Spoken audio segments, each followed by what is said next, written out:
And another keyword coming up to win $1,000 in 28 minutes. I'll try to remind you again before we get there, but we do have pressing business at this particular moment, known as Ask the Lawyer with Bruce L. Scheiner, attorney for the injured, largely answering questions submitted by you. I will tell you how to submit a question coming up here in just a moment as well. But first, would you please help me welcome Bruce L. Scheiner, attorney for the injured. Good morning, Bruce. Hey, good morning, Todd. How you doing this morning? Excellent. And I'm expecting pretty much the same answer from you. I'm doing very, very well, thank you. And it was something very, very positive, as it always is for Mr. Positivities. We think of Bruce Scheiner. We also think of him as one of the most experienced and knowledgeable people in the area. How many years have you been on the job now? 55 years now, Todd. Whew. A lot of wisdom has built up over those years. A lot of compassion, too, so he's always got a great answer for these questions. And here's another person that needs a little bit of help. Are you ready for today's email? Yes, sir. I'm ready, Todd. Here we go. It says, my adult daughter was riding her e-scooter near Charlotte Harbor when a landscaping truck reversed out of a driveway without looking and hit her. She suffered a fractured pelvis and nerve damage. The company says they aren't liable because the employee was using his personal vehicle. Can a lawyer help us sort out who's really responsible? The whole subject of e-scooters, that is a big mystery to me, but I'm sure this is something you've dealt with before. Absolutely, Todd. And, you know, it's unfortunate. Instead of manning up and saying, sorry, you know, we caused the problem, they force people to, take legal actions against them. Yep.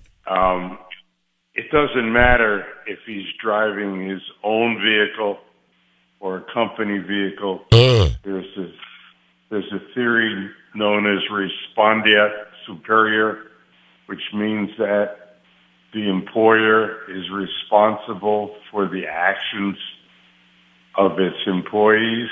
This person was clearly an employee on the job.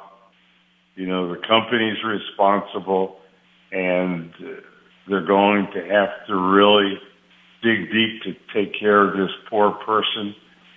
Medical bills in the past, medical bills in the future, loss of wages if she was missing work, and most of all,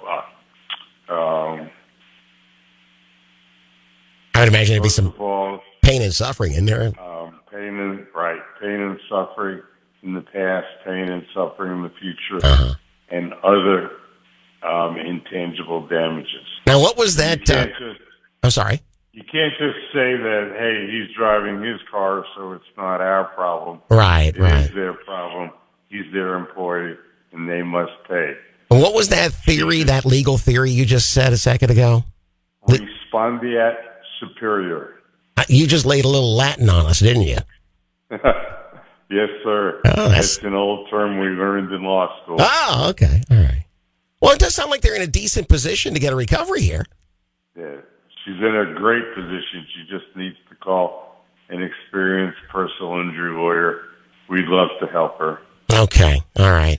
Well, I'm going to be giving out some phone numbers here in just a minute because I don't like to take too much of your time if we don't need to. Bruce, once again, an excellent answer. Thank you so much for weighing in. My pleasure, Todd, and looking forward to another challenging question next Wednesday. Oh, I'm sure our listeners will come up with something. Thank you again. Have a good week. Okay, you too, Todd. Take care. You. Bye-bye. Ladies and gentlemen, Bruce L. Scheiner, attorney for the injured. I feel a whole lot better than when we started this conversation. Now, let's get you some answers as well. If you've always wanted to submit a question for consideration, do so through our website. You just go there and put Bruce in the keyword search box. Or if you've been injured, then please call the Port Charlotte office of Associates and Bruce L. Scheiner directly and do it now. 941-743-7777.